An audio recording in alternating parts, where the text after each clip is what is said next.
Salut à tous et bienvenue sur la chaîne. Dans cette vidéo, un petit point concernant les activités en direct, Live Activity, qui sont disponibles depuis iOS 16.1. On va voir dans cette vidéo donc un cas pratique, notamment avec les matchs de foot. J'enregistre cette vidéo le 23 novembre et en direct, regardez, j'ai le score du match de foot Belgique contre Canada, alors qui est fini depuis évidemment, mais donc je l'ai directement dans ma Dynamic Island. Première étape, vous allez sur l'App Store, vous téléchargez l'application L'équipe. Une fois que c'est fait, vous lancez votre application, donc qui se trouve juste ici, et vous allez appuyer sur cette petite cloche, voilà, puisqu'il y a les matchs en cours, et vous allez donc choisir quel type de notification vous avez besoin. Alors avec cette app, donc vous avez les scores en direct, 0-0 pour le moment.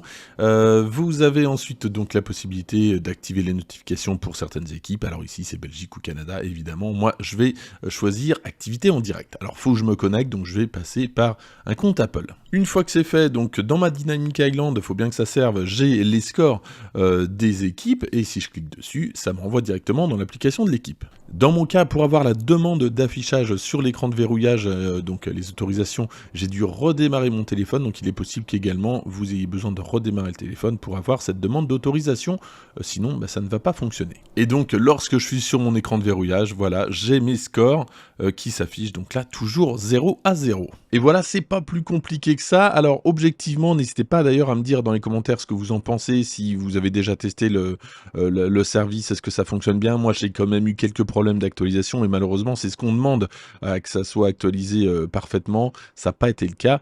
Alors néanmoins je suis en iOS 16.2 bêta 3, peut-être qu'il y a des soucis, en tout cas j'ai eu quelques soucis d'actualisation parfois. Personnellement, je trouve que le concept des activités en direct est très intéressant, notamment pour suivre un match de tennis qui bouge quand même pas mal.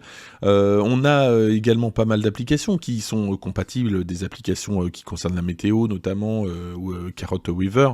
On a également Audible, là, qui est gratuit, donc vous avez les activités en direct. Et puis d'autres applications que vous avez déjà peut-être testées, les applications natives d'Apple, donc ici l'application horloge avec le chronomètre qu'on va pouvoir suivre en direct, mais également d'autres applications comme dictaphone, donc ici je suis en train d'enregistrer, donc tout ça c'est bien pensé également. En conclusion, j'adore le concept, alors c'est vrai que j'aimerais bien peut-être un petit peu plus de statistiques, la possession de balles, les fautes, etc.